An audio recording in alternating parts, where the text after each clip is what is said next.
संवत 16 की या 27 के राम जब 27 वर्ष के हुए तब वनवास हुआ उनको। तो 27 वर्ष की अवस्था में तो वन में आएंगे वो, और फिर हमें कितने वर्ष बाद मिलेंगे? कहा वो तो जब 13 वर्ष बीत जाएगा तब सीता का हरण होगा, और सीता के हरण के पश्चात फिर हनुमान जी मिलेंगे। तो 27 और 13 कितना हो गया? 40 हो गया ना। अरे कहा 40 वर्ष बाद भगवान अवतार अब लिए, 40 वर्ष तक मैं प्रतीक्षा करूं, ये मेरे से नहीं होने का। कहा प्रभु ये नहीं होने का। भगवान शंकर से कहा मारुति ने कि प्रभु 40 वर्ष तक मैं प्रतीक्षा नहीं कर सकता प्रभु की। कहा फिर? कहा मैं तो उनके चरणों में जल्दी पहुंचना चाहता हूं। भगवान शंकर ने कहा यो मस्त, अभी मैं तुम्हें पहुंचा देता हूं उनके चरणों में, उन्हीं के तो अंश है, उन्हीं के तो स्वरूप है। अब भगवान शंकर बन गए मदारी, और हनुमान जी को बनाया बंदर छोटा सा। और मदारी जो है वो डुग्गी बजाता हुआ अयोध्या में पहुंचा। राजमहल के सामने डुग्गी जब बजी, भगवान शंकर का डमरू जब बजा, तो डमरू बजाते ना मदारी नचाने वाले, बंदर नचाने वाले, जब डमरू बजा तो डमरू की आवाज जब पड़ी तो भगवान राम समझ गए कि तो प्रभु का डमरू ये डमरू तो प्रभु का है, क्योंकि राम तो भगवान शंकर को अपना प्रभु मानते हैं और शंकर भगवान राम को अपना प्रभु मानते। बड़ी उल्टी बात है। वहां ऐसे ही है, राम कहते हैं कि मेरे प्रभु शिव हैं और शिव कहते हैं मेरे प्रभु राम हैं। जब भगवान राम ने रामेश्वर की प्रतिष्ठा की, रामेश्वर की, तो वहां पर प्रतिष्ठा करने के पश्चात पूछा गया शंकर जी की कि इनका नाम क्या रखा जाए। तो भगवान राम ने कहा कि इनका नाम रामेश्वर है। कहा रामेश्वर का अर्थ क्या होता है? कहा रामस्य ईश्वर रामेश्वर है, राम के जो ईश्वर हैं वो रामेश्वर है। इतने में आकाशवाणी हुई कि नहीं ये गलत है ये गलत है। कहा फिर सही क्या है? कहा रामो यस्य ईश्वर सा रामेश्वर है, राम जिसके ईश्वर हैं वो रामेश्वर है। तो ऋषियों ने कहा कि नहीं नहीं, इसका फैसला हम कर देते हैं। कहा क्या करते हो? कहा रामश्च ईश्वरश्च रामेश्वर। कहा द्वंद्व समास में इसका फैसला हम कर देते हैं, राम भी हैं और ईश्वर भी हैं, दोनों जहां एक साथ हैं वो रामेश्वर है।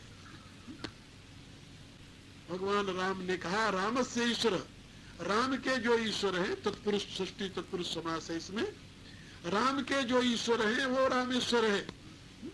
भगवान शंकर ने कहा कि नहीं ये समास ठीक नहीं है। कहा तो फिर?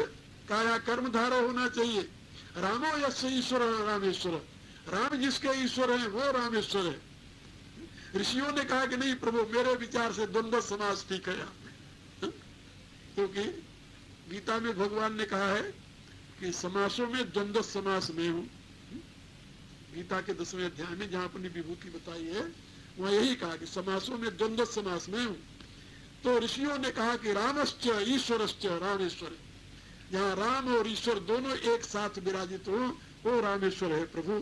तो यहाँ पर भगवान राम शिव को प्रभु मानते हैं, शिव भगवान राम को प्रभु मानते हैं। अब भगवान शंकर तो मदारी बन करके आए डुग्गी बजाते हुए अपनी डुगडुगी, और जब उनके डमरू की आवाज सुनी तो भगवान राम महल में थे, काने में शब्द पढ़ते ही उनको लग गया कि अब मेरे प्रभु आ गए तो हमें तो दर्शन करना चाहिए। अब वो रोना शुरू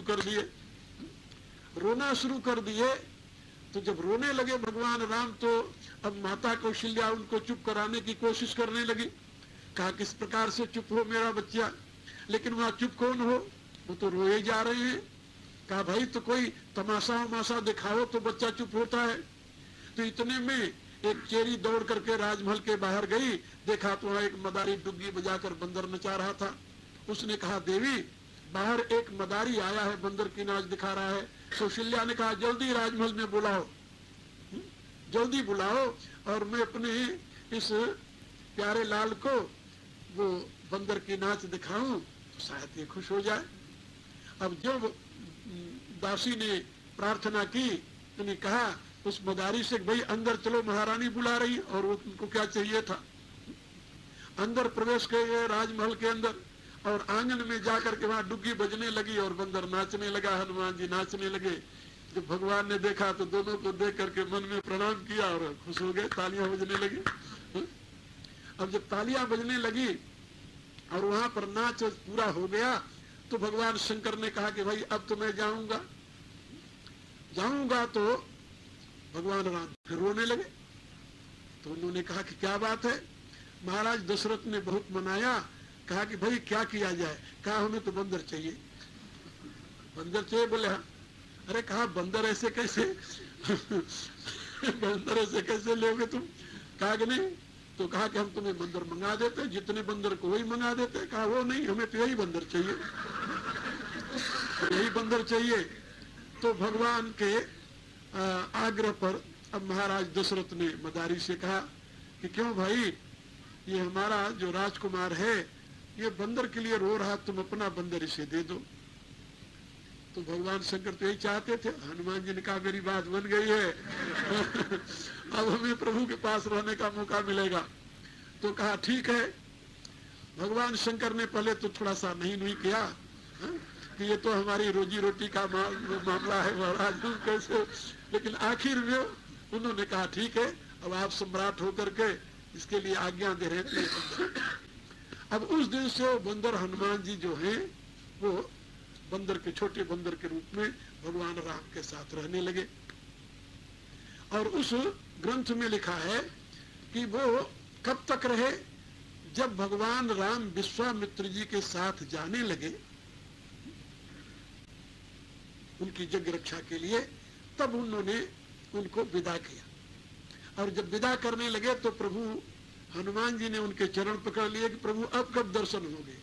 कहा अब तो वही दर्शन होंगे जब सीता का हरण होगा और मैं आऊंगा वन में, तब अब दर्शन होंगे, उससे पहले दर्शन नहीं हो। और उसी बीच एक घटना और घट गई थी कि भगवान राम पतंग उड़ा रहे थे, पतंग, और पतंग उड़ता हुआ वो देवलोक में पहुंच गया।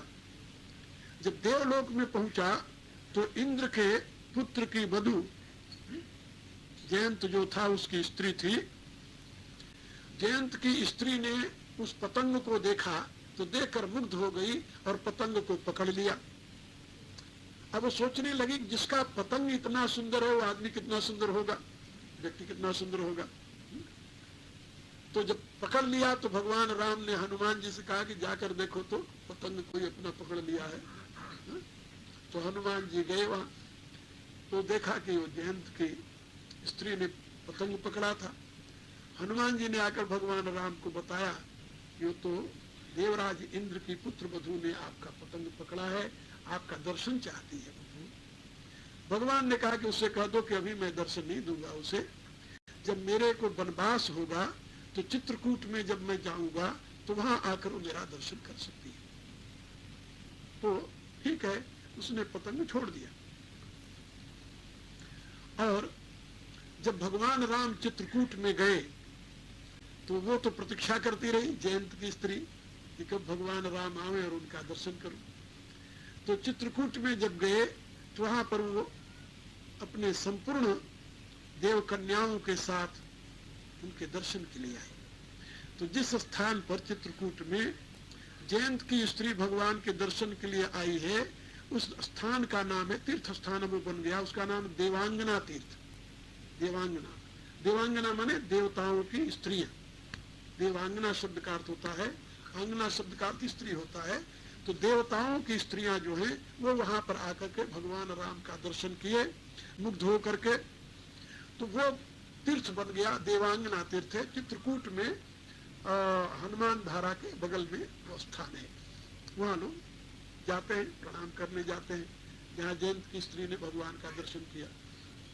अब ये समाचार जयंत को मिल गया, किसी ने बता दिया कि भाई तुम्हारी स्त्री तो मृतलोक में जाकर के एक राजकुमार का दर्शन करने गई और उसके स्वरूप को देखकर मुग्ध हो गई। वो राजकुमार कौन है? तो बताया कि वो तो दशरथ का पुत्र है, अयोध्या का राम। तो जयंत को क्रोध आ गया कि उसने मेरी स्त्री को अपने सौंदर्य से मुग्ध कर लिया है, मेरी स्त्री इतनी गिर गई कि यहाँ से मृत लोग गए उसके दर्शन करने के लिए। उसने अपनी स्त्री को डांटा। उसने कहा कि अरे वो तो परमात्मा है, तुम क्या बुद्धि तुम्हारी भ्रष्ट हुई है, परमात्मा के विषय में तुम क्यों ऐसे गलत विचार रखते हो। उसने कहा कि अच्छा मैं देखता हूं कि वो परमात्मा है या कोई और। फिर जयंत ने निश्चय किया कि उसने मेरी स्त्री को मुक्त किया है, मैं उसकी स्त्री को भी क्षति पहुंचाऊंगा। तो उसी आदेश में आकर जयंत कौए का रूप धारण करके उसी चित्रकूट में फटिक शिला पर जब भगवान विराजमान थे तो वहां पर आकर सीता जी के चरणों में चोंच मारा। वो तो कथा आप लोग पढ़े होंगे किष्किंधा आरण्य कांड में, ये उस समय की बात है। तो मैं आप लोगों को ये बता रहा था कि हनुमान जी बाल्यकाल में तो भगवान के साथ थे, लेकिन बाल्यकाल में तो भगवान राजमहल में रहते थे और राज यानी पोशाक पहनते थे, राजकुमार के पोशाक में रहते थे, तमाम वस्त्राभूषण और सब उनका स्वरूप ही कुछ और था। और अब जो है, अब हनुमान जी देख रहे हैं तो उनको बड़ा आश्चर्य लगा कि कहाँ तो राजकुमार और राजशाही वस्त्र धारण करने वाले, और आज इस वेश में कैसे आ गए। तो यहाँ पर तुलसीदास जी उसी को इंडिकेट यानी संकेत करते हुए कह रहे हैं, पुलकित तन मुख आवन बचना, शरीर गदगद हो गया है, वाणी से बोला नहीं जा रहा है। और देखत रुचिर वेश की रचना, ये कौन सा वेश धारण कर लिए प्रभु आज। जिस राज वेश में थे, दिव्य वेश में थे, वो वेश नहीं है। वेश कौन सा धारण किए हैं भगवान, कौन सा वेश धारण किए हैं जानते हो। माता कैकेयी का वरदान, तापस वेश विशेष उदासी, 14 वर्ष राम वनवासी। तो भगवान आज तापस का वेश धारण किए हैं। अब तपस्वी का वेश देख करके हनुमान जी चौंक पड़े, महाराज को तपस्वी वेश बनाने क्या जरूरत पड़ी थी। वनवास दिया पिता ने, लेकिन ये तापस वेश क्यों बनाए। तो देखत रुचिर वेश की रचना, उस अद्भुत वेश को देख रहे हैं और मग्न है। पुलकित तन मुख आवन बचना, देखत रुचिर वेश की रचना, पुनि धीरज धरी।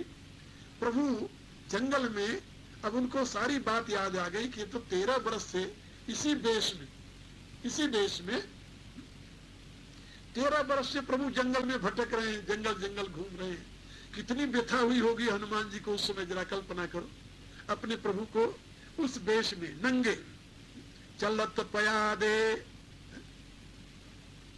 और वनवासिनियां देख करके भगवान राम के उस वनवासी वेश को देख करके वो भी विह्वल हो जाती हैं, वो भी दुखी हो जाती हैं, वो भी विधाता को गालियां देती हैं। जो जगदीश इन्हीं बन दीना, तो कसन सुमन में मार्ग कीना।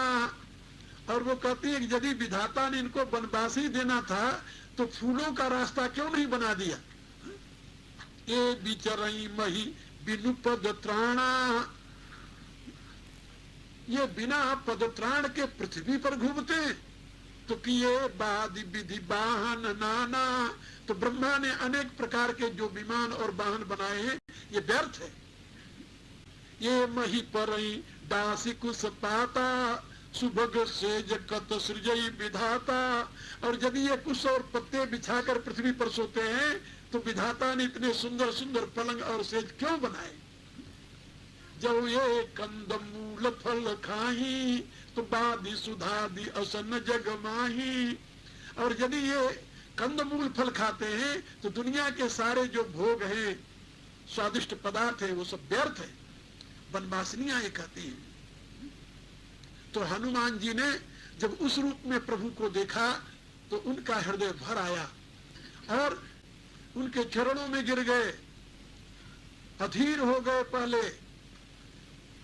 पुलकित तन मुख आवन बचना, ये अधीरता का लक्षण है। जब आदमी अधीर हो जाता है तो उसकी यही दशा होती है। पुलकित तन मुख आवन बचना, देखत रुचिर वेश की रचना। लेकिन हनुमान जी आखिर हनुमान जी हैं, पुण्य धीरज धरी स्तुति कीना, फिर धैर्य धारण किया। ये तो प्रभु की लीला है, प्रभु जैसी लीला करना चाहते हैं वैसा वेश बना लेते हैं। नट कृत विकट कपट खगराया, नट सेव कई न व्यापई माया। का जैसे नट अनेक प्रकार के खेल करता है और इंद्रजाल के द्वारा सबको मोहित करके तमाशा दिखाता है, लेकिन नट का जो सेवक जमूरा होता है, जमूरा उसके साथ, उसके ऊपर नट की कोई माया नहीं काम करती, जमूरा फ्री होता है। नट के इंद्रजालिक तमाशे से जमूरा फ्री होता है। दूसरे देख लिए कि नट ने जमूरे का गला काट दिया, देखा होगा ना, हाँ दिखाते हैं, लेकिन सही में जमूरा जानता कि मेरा गला ठीक है। तो तुलसीदास जी ने लिखा कि नट कृत विकट कपट खगराया, नट सेवक न व्यापई माया। इसी प्रकार से परमात्मा के जो अनंत चरणानुरागी सेवक है, भक्त हैं, वो उनकी माया से अलग रहते हैं, दूर रहते हैं। हनुमान जी तुरंत अपने आप को संभाले। पुण्य धीरज धरी स्तुति कीना, हर्ष हृदय निज नाथ ही चीना। हृदय में महान हर्ष है, क्योंकि उन्होंने अपने प्रभु को पहचान लिया। ये मेरे ही प्रभु हैं, यही मेरे प्रभु हैं, जिनकी मैं इतने वर्षों से प्रतीक्षा कर रहा था, वो मेरे प्रभु हैं। हर्ष हृदय निज नाथ ही चीन्हा। जीव कब तक दुखी है? जब तक अपने प्रभु को नहीं पहचाने। प्रभु दूर नहीं है, दूर नहीं है, लेकिन प्रभु को कभी त्रैत में देखता है, कहीं द्वैत में देखता है। यदि सही में अद्वैत रूप में प्रभु को देखने की दृष्टि मिल जाए उसे, तो उसकी सारी व्यथा समाप्त हो जाए और वो भी हनुमान जी की तरह इसी प्रकार से गदगद हो जाए, हर्षित हो जाए, उन्मत्त हो जाए और अपने प्रभु को पहचान करके तृप्त हो जाए। प्रभु सबके समक्ष है, कहाँ नहीं है। कबीर ने लिखा, लाल लाल सब कोई कहे, सबके पल्ले लाल, लालन की पारिक नहीं आते भयो कंगाल।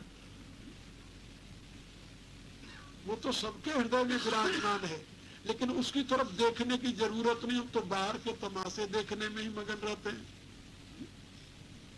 हम भगवान को देखने की चाह ही नहीं रखते, भगवान के यानी इस विचित्र जगत को ही देखने में मगन रहते हैं, इसलिए हम दुखी होते हैं। और जो अपने नाथ को चीन लेता है, अपने प्रभु को चीन लेता है, फिर उसके हृदय में हर्ष का समुद्र मर जाता है, फिर वो दुखी नहीं होता। इसलिए तुलसीदास जी कहते हैं कि हर्ष हृदय निज नाथ ही चीन्हा। अपने नाथ को पहचान लिया, इसे हृदय में आनंद का समुद्र लहरा रहा है। पुण्य धीरज धरी स्तुति कीना, हर्ष हृदय निज नाथ ही चीन्हा। अब नाथ को चीन लिया तो उलाहना भी देना है भाई, तो जानते हो भक्त जो है उलाहना बिना दिए नहीं रहता। यद्यपि प्रभु सर्वज्ञ है, बिना कहे ही सब कुछ जानते हैं, लेकिन फिर भी भक्त को कहना पड़ता है, बिना कहे जानते हुए भी वो कुछ नहीं करते। हाँ? बड़ी विचित्र लीला है उनकी। सर्वज्ञ हैं, सर्वत्र हैं, सब कुछ देखते हैं, जानते हैं, लेकिन जब तक भगत अपने हृदय से उनको पुकार करके अपनी बात नहीं कहता, तब तक भगवान उसकी संभाल के लिए आगे नहीं जाते। आप क्या समझते हो, जब द्रौपदी का केस पकड़ करके लाया गया था तो उस समय भगवान को पता नहीं था? पता था। भगवान ने कहा,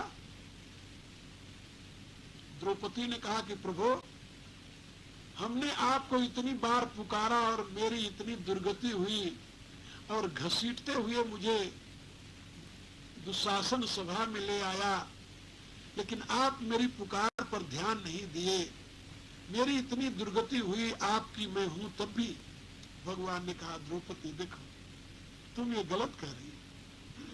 जब दुशासन ने तुम्हारे केस पकड़े तो मैं वहीं था, कहीं दूर नहीं था, लेकिन मैं बिना पुकारे कैसे तुम्हारी मदद को आता। उस समय तुम्हें विश्वास था कि रह जाओ, तुम चलो भीम के सामने, तब पता चलेगा तेरा। मेरे 5 पति हैं, भीम है, अर्जुन है, महाबली, तुम्हें मेरे पर विश्वास नहीं था, उस भीम पर था, अर्जुन पर था, नकुल सहदेव युधिष्ठिर पर था। जब उनके सामने तुम घसीटी जाती रही और वो कुछ नहीं बोले, पांचों पति मौन होकर नीचे सर कर लिए, तब तुम्हारा विश्वास मेरे पर नहीं आया। तब तुम्हें यह था कि अब यहाँ पर भीष्म पितामह बैठे हैं, द्रोणाचार्य बैठे हैं, कृपाचार्य, अश्वत्थामा बैठे हैं, इनके सामने मेरा कोई क्या बिगाड़ेगा। उनसे तुम पूछती रही, बताओ धर्म क्या कहता है। और जब वो भी स्वर नीचे कर लिए, तब तूने अपनी साड़ी पकड़ करके संभालने में लगी रही। और तुम जानती हो कि जब तक दुनिया में कोई सहारा होता है मनुष्य का, तब तक मैं सहारा नहीं बनता। और जब आखिरी झटके में तूने देखा कि अब तुम नग्न हो जाओगी, तब तूने दोनों हाथ ऊपर उठा दिया, हा कृष्ण द्वारिका वासिनी। और फिर भी तूने गलती की, मैं तो वहीं खड़ा था और तूने मुझे पुकारा कहां से, द्वारिका वासिनी। तो दिल्ली से द्वारका तो बहुत दूर है देवी, हमें द्वारका से चल करके तुम्हारे पास आने में कुछ तो समय लगना था। इसमें कसूर मेरा नहीं है, तेरा है। तो मेरे कहने का अभिप्राय कि भगवान जो है वो उपद्रष्टा होकर के सर्वत्र देखता रहता है। उपद्रष्टा अनुमंता च भर्ता भोक्ता महेश्वर परमात्मे चापितो देहेस्मिन पुरुषः पर। आप क्या समझते हो, जब आप दुखी होते हो तो भगवान नहीं देख रहा क्या? वो देख रहा है। आपके दुख को भगवान देख रहा है, आपकी गति को भगवान देख रहा है, आपको भगवान देख रहा है, लेकिन आप उसको पुकारते नहीं, आप उसका आश्रय नहीं लेते। आप अपने ही बल पर घमंड करते रहते, अपने ज्ञान पर, अपने बल पर, अपने परिवार पर, अपने माता पिता, अपने समाज पर। भगवान का सहारा कब लेते हो? जब भगवान का सहारा ले लेते हो तो भगवान तुम्हारे लिए पहुंच जाता है, तुम्हारी रक्षा कर लेता है, तुम्हें संभाल लेता है, फिर तुम्हें गिरने नहीं देता हो। एक बार यदि उसने संभाल लिया, फिर तुम्हें वो गिरने नहीं देगा, याद रखो। उपद्रष्टा अनुमंता भरता, पहले वो उपद्रष्टा है, उपद्रष्टा मैंने देखता रहता खड़ा खड़ा, क्योंकि साक्षी है। फिर जब तुम कहोगे देखो भैया मेरी गति बिगड़ रही है, तो कहता अच्छा भाई, उपद्रष्टा अनुमंता हो जाता, अरे नहीं भाई ऐसा नहीं होना चाहिए। और जब कहोगे कि मैं तो आपकी ही शरण में हूं, तब वो भरता बन जाता है, रक्षक बन जाता है। जब तुम कह देते हो कि मैं आपकी शरण में हूं, तब वो रक्षक बनता है। और जब रक्षक वो बन जाता है, तब तुम स्वयं को उसको अधीन कर देते हो, तब वो भोक्ता भी बन जाता है। तो भरता भोक्ता कौन? महेश्वर। परमात्मे चापितो देहेस्मिन पुरुषः पर, ये परमेश्वर की स्थितियां हैं। उपद्रष्टा अनुमंता च भरता भोक्ता महेश्वर। इसलिए यहां पर हनुमान जी ये बता रहे हैं कि भगवान सब कुछ जानते हैं, लेकिन फिर भी बिना उनसे कहे बात बनती नहीं। इसलिए वो कहते हैं हनुमान जी अपना गिला व्यक्त करते हुए कहते हैं, मोर न्याय मैं पूछा साईं। हे स्वामी, मैं जीव, और जीव जो है वो अल्पज्ञ है। अल्पज्ञ होने के नाते सर्वज्ञ के विषय में जिज्ञासा व्यक्त करना उसका तो सहज धर्म है, ये तो उसके लिए न्याय संगत है। मोर न्याय मैं पूछा साईं, हे स्वामी मैं आपसे पूछा, ये मेरे लिए न्याय संगत है। लेकिन तुम कस पूछे नर की नाई, लेकिन आपने मेरे ऊपर जो व्यंग किया कि कहो विप्र निज कथा बुझाई, ये मनुष्यों की तरह आपने क्यों व्यंग किया मेरे ऊपर, ये बताओ पहले। मोर न्याय मैं पूछा साई, तुम कस पूछे नर की नाई। अरे भाई, तो तुम तो कोई सामान्य जीव नहीं हो, तुम तो भगवान परमेश्वर शिव के अंश से उत्पन्न हुए हो, तुम दिव्य हो हनुमान, तुम इस प्रकार से प्रश्न क्यों किए? हनुमान जी कहते हैं, मैंने तो इसलिए किया कि तो माया बस फिरे भुलाना। नित्य जीव के ऊपर भी तो आपकी माया अपनी छाया डाल देती है। हाँ ठीक है, तुलसीदास जी ने लिखा है कि हरि से वो कहीं न व्याप अविद्या, माया के दो रूप हैं। कर भेद सुनऊ तुम सोऊ, विद्या अपर अविद्या दो, माया के दो रूप है, विद्या और अविद्या। लेकिन जो अविद्या माया है वो भगवान के भक्त के पास नहीं जाती। हरि से वो कहीं न व्याप अविद्या, प्रभु प्रेरित व्यापित ही विद्या। तो अविद्या माया तो भगवान के भक्त के पास नहीं जाती, लेकिन विद्या माया तो पहुंच जाती, वो सवार भी हो जाती है।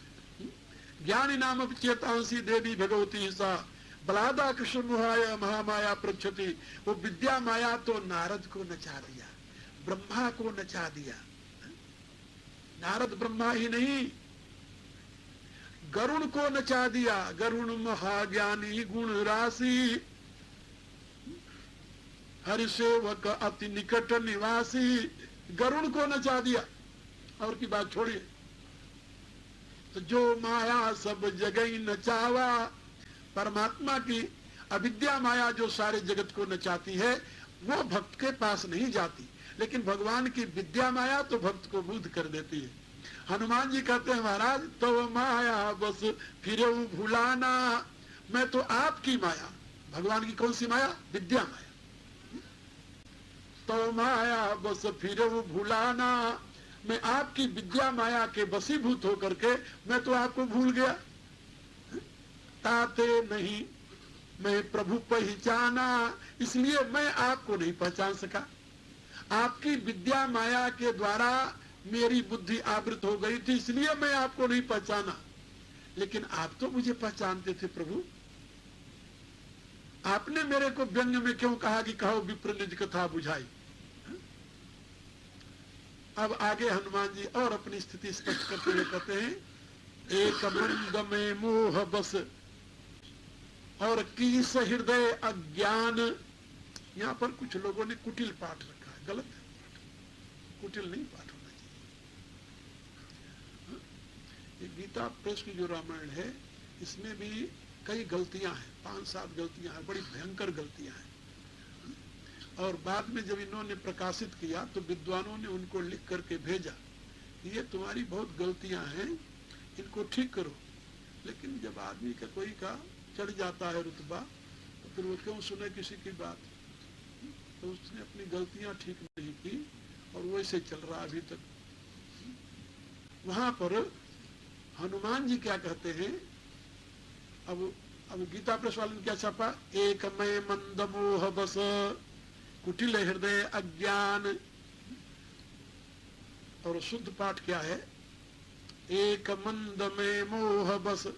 एक में मंद मोह बस नहीं है, एक मंद में मोह बस कीस हृदय अज्ञान।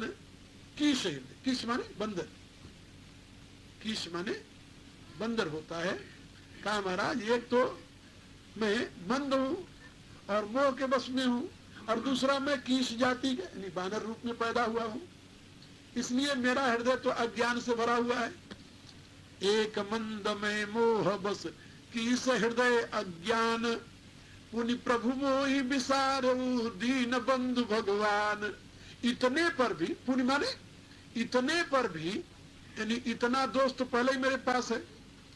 एक मैं मंद, एक मंद में मोह बस, एक तो मैं मंद हूं और दूसरा मोह के बस में हूं, और तीसरा कीस हृदय, बंदर का शरीर मिल गया है। यही तो हनुमान जी ने विभीषण से कहा था, कहू कौन में परम कुलीना, कपि चंचल सब ही विधीना, प्रात ले जो नाम हमारा, तादिन ताहि न मिलई आहारा, असमय अधम सखा सुन मुंह पर रघुबीर, कीनी कृपा सुमिर गुण भरे विलोचन नीर। और वही बात यहाँ कह रहे हैं, एक मंद में मोह बस कीस हृदय अज्ञान। इतना तो मेरे साथ पहले हो चुका है। एक मंद और मैं मोह बस, ये मैं दोनों तरफ लगेगा। मैं एक तो मैं मंद हूं, दूसरा मोह के बस में हूं, और तीसरा कीस हृदय। किस जाति में पैदा हुआ, रूप में पैदा हुआ, ऐसे समझ लो। और मेरा हृदय अज्ञान से परिपूर्ण है कि इस हृदय अज्ञान इतने पर भी पुनि प्रभु मोहि विसारहु, इतने पर भी आप भी प्रभु यदि मुझे विसार दोगे, ये तो मेरी कल्पना भी नहीं थी, इतने पर भी आपने मुझे विसार दिया। दीन बंधु भगवान, आप तो दीन बंधु हो, भगवान हो, दीन बंधु हो, दीनों के ऊपर दया करना ये आपका काम है, दीनों की सहायता करना आपका काम है। आप राजबंधु नहीं है, राजबंधु नहीं है आप, पंडित बंधु नहीं है, विद्वान बंधु नहीं है, आप दीन बंधु है। भगवान का नाम दीन बंधु है। तो आप दीन बंधु हैं और भगवान है। भगवान माने उत्पत्ति प्रलश्चैव भूतानाम अगतिम गतिम वेत्त विद्या विद्याम च स वाच्यो भगवान की, जिसके हाथ में सृष्टि पालन प्रलय, जो विद्या और अविद्या दोनों मायाओं का अधिपति और जो जीवों की गति और अगति देने वाला है, उसे भगवान कहते हैं। ये भगवान शब्द का अर्थ होता है। तो आप तो भगवान हो, भगवान होते हुए आपने मुझे क्यों विसार दिया? एक मंद में मोह बस किस हृदय अज्ञान, पुनि प्रभु मोहि विसार दीन बंधु भगवान। आप दीन बंधु हो, दीन बंधु होकर मुझे भुला दिए, ये आपने ठीक नहीं किया। मैं भूल गया आपको। क्यों मैं भूल गया? तो माया बस फिर भुलाना, मैं तो आपकी माया के बस होकर भूल गया। हमारे यहाँ शास्त्र में जीवों की जहां पर व्याख्या है, वहां उनकी 3 प्रकार के स्वरूप की व्याख्या की गई है। जीव 3 प्रकार के होते हैं, नित्य जीव, मुक्त जीव और बद्ध जीव। तो नित्य जीव वो हैं जो कभी बंधन में नहीं आते, जो ईश्वर कोटि के होते हैं, ऐसा समझिए। तो हनुमान जी जो हैं ये नित्य जीव है, नित्य जीव। ये कभी बंधन में नहीं आए, कभी इनको माया ने नहीं घेरा, लेकिन इसको हमारे यहाँ भक्ति की भाषा में दैन्य कहते हैं। तो दैन्य भाव व्यक्त करने के लिए हनुमान जी अपने आप को कह रहे हैं कि प्रभु मैं तो आपकी माया में भूल गया था, इसलिए आपको नहीं पहचाना। लेकिन ये तो नित्य जीव है। मुक्त जीव वो है जो पहले बंधन में थे लेकिन अब मुक्त हो गए हैं, और बद्ध जीव वो है जो बेचारे अभी बंधन में चीख पुकार कर रहे हैं, गोते खा रहे हैं, कभी ऊपर आते हैं कभी नीचे जाते हैं।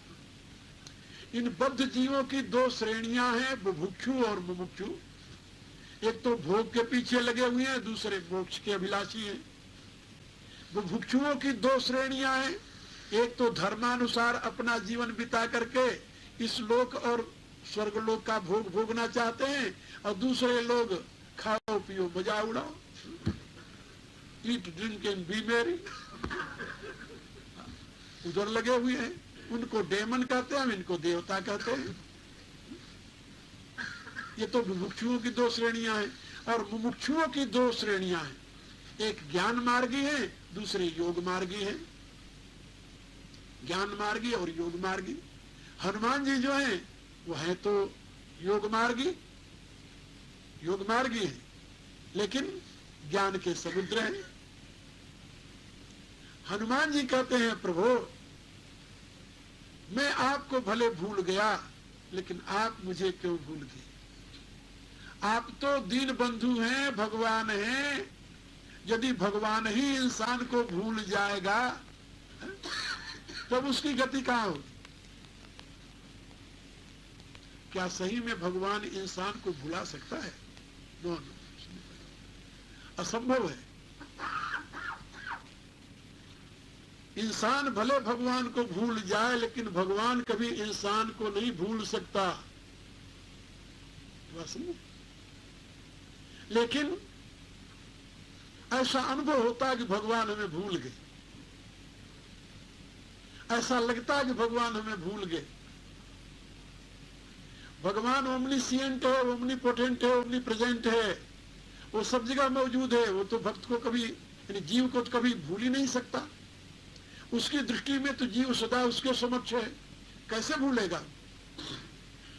जीव ही भूलता है अज्ञानता बस भगवान को, भगवान नहीं भूलता। लेकिन जीव को ऐसा लगता है कि भगवान हमें भूल गया।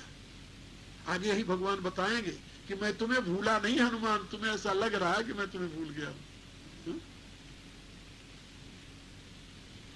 एक मंद में मोह बस ईश हृदय अज्ञान, पुनि प्रभु मोहि विसारे दीन बंधु भगवान। यद्यपि नाथ बहु अवगुण मोरे, ये दैन्य है, इसको दैन्य कहते हैं। सेवक प्रभु ही परई जन भोरे, हे नाथ मेरे में बहुत अवगुण है। कितने अवगुण हैं इनको मैं गिन नहीं सकता। फिर भी यदि उस अवगुण को देख करके प्रभु अपने सेवक की उपेक्षा कर दे तो सेवक की तो कोई गति नहीं हो। ये जो कुछ हनुमान जी यहाँ पर कह रहे हैं, ये एक आदर्श प्रस्तुत कर रहे हैं। आदर्श, भक्ति का आदर्श प्रतिष्ठित करने के लिए ही भगवान शंकर हनुमान के रूप में प्रकट हुए। ये बात याद रखना हमेशा। भक्ति का आदर्श जैसे मर्यादा की प्रतिष्ठा करने के लिए ही परब्रह्म परमात्मा राम रूप में प्रकट हुआ है, इसी प्रकार से भक्ति के आदर्श को प्रतिष्ठित करने के लिए ही भगवान शंकर हनुमान के रूप में प्रकट हुए। तो यहाँ पर भक्ति का आदर्श प्रतिष्ठित कर रहे हैं। और उस आदर्श में भक्त चाहे कितना गुणवान हो, कितना पवित्र हो, कितना उज्जवल हो, उसको हमेशा यही सोचना चाहिए कि मैं तो मलिन हूं, मेरे प्रभु की कृपा ही मुझे शुद्ध करे। अपने पवित्रता पर यदि भक्त को अभिमान हो गया तब तो वो डूब जाएगा, क्योंकि अभिमान बहुत बड़ा पत्थल है। हाँ, अभिमान जो है वो पत्थल के समान है, और दैन्य जो है वो काष्ठ के समान है। आप जानते हो ना, यदि आप पत्थल के साथ बंध जाओ और कहीं पानी में कूदो तो दह में चले जाओगे, फिर उबरने की कहीं कल्पना संभावना नहीं है। और यदि लकड़ी के साथ बंध जाओ तो फिर चाहे समुद्र में फेंक दिया जाए डूबोगे नहीं, डूबोगे नहीं। तो ये जो दैन्य है ये काष्ठवत है, जिसके पास दीनता है, दैन्य है, भगवान को वो अपनी दीनता से प्रसन्न कर लेता है। नारद जी ने लिखा है अपने भक्ति शास्त्र में, ईश्वरस्य अभिमान द्वेषित्वात् दैन प्रियत्वात्। ईश्वर का अभिमान से द्वेष है, दीनता से प्रेम है। अभिमान पत्थल है और दीनता जो है काष्ठ है। तो हनुमान जी यहाँ पर दैन्य की प्रतिष्ठा करते हुए कह रहे हैं, यद्यपि नाथ बहु अवगुण मोरे, सेवक प्रभु ही परई जन भोरे। अब ऐसे आप लोग भी कहो, यद्यपि नाथ बहु अवगुण मोरे, सेवक प्रभु ही परई जन भोरे। नाथ जीव तव माया मोहा, सो निस्तर तुम्हारी छोहा। ऐसे प्रार्थना करते करते अब आप लोग विश्राम ले लो, समय पूरा हो गया, बल्कि ज्यादा हो गया। ओम भूर्भुवः स्वः सवितुर्वरेण्यं भर्गो देवस्य धीमहि धियो यो नः प्रचोदयात्। सर्वे भवन्तु सुखिनः, सर्वे सन्तु निरामयाः, सर्वे भद्राणि पश्यन्तु, मा कश्चित् दुःखभाग् भवेत्। ओम पूर्णमदः पूर्णमिदं पूर्णात् पूर्णमुदच्यते पूर्णस्य पूर्णमादाय पूर्णमेवावशिष्यते। ओम शांति शांति शांति।